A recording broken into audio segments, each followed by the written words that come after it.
Coucou les petits loups et bienvenue sur cette nouvelle vidéo de l'école à la maison. Alors au programme aujourd'hui, la date, le nombre mystère, à la découverte du sudoku, un petit travail d'écriture et enfin pour terminer, un peu d'art plastique. Donc on est parti, c'est parti, la date. Alors quel jour sommes-nous aujourd'hui, sachant qu'hier nous étions mardi 26 mai 2020. Donc aujourd'hui nous sommes le jour après mardi, nous sommes donc ce jour-là, mercredi. Nous sommes donc mercredi 27 mai 2020. Voilà la date écrite en capitale, en attaché. À toi de l'écrire. Et la date en abrégé. 27/05/20.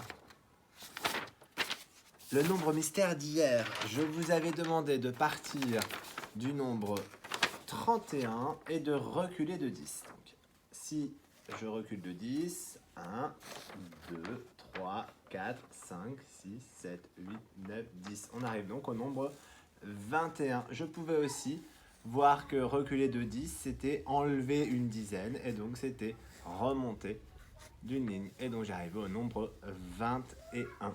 S'écrit 2 et 1. Aujourd'hui, nous allons partir du nombre 42 et je vais vous demander d'avancer de 5. Quel est le nombre mystère? Écrivez-le et dites son nom à papa et ou maman. Le sudoku maintenant. Donc, on vous a déjà proposé un sudoku tout à l'heure. Enfin, là, il y a 2 jours, je crois. Là, nous allons vous proposer un nouveau sudoku, celui des oiseaux. Alors, comment ça fonctionne un sudoku? Donc, c'est un petit jeu d'origine japonaise. Vous avez une grille. Cette grille, elle est divisée en plusieurs régions. Là, il y en a 4. Une première région, une deuxième, une troisième et une quatrième. Ici, ce sont des oiseaux. Donc, vous avez 4 types d'oiseaux. Les petits moineaux, les perruches, les cygnes et les hiboux.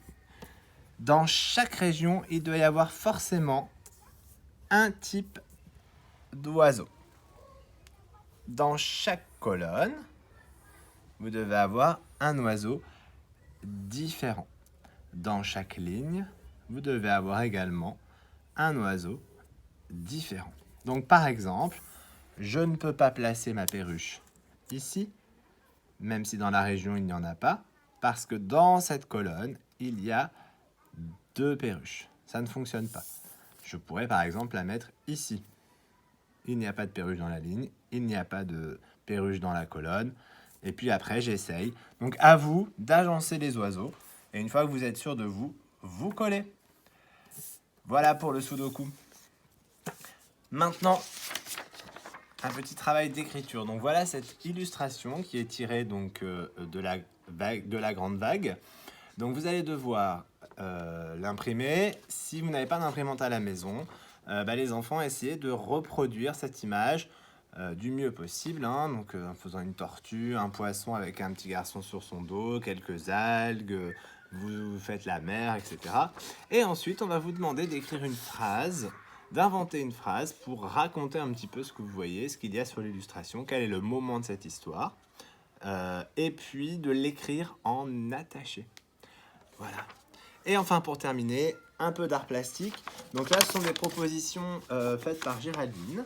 Donc, on va vous demander de reproduire la grande vague, d'accord, avec les matériaux que vous avez à la maison. Donc, soit ça peut être de la peinture, comme c'est le cas ici.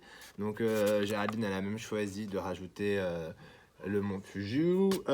Vous avez également la possibilité d'utiliser des pastels grasses, de l'encre. Voilà, si vous en avez à la maison. Mais vous pouvez aussi utiliser des crayons de couleur, des feutres, du papier bleu pour faire du collage. Toujours est-il que nous, on vous demande de reproduire la grande vague. Et faites de votre mieux, faites-nous quelque chose de très beau et postez tout ça sur les blogs. À demain et bonne journée. Ciao les petits loups.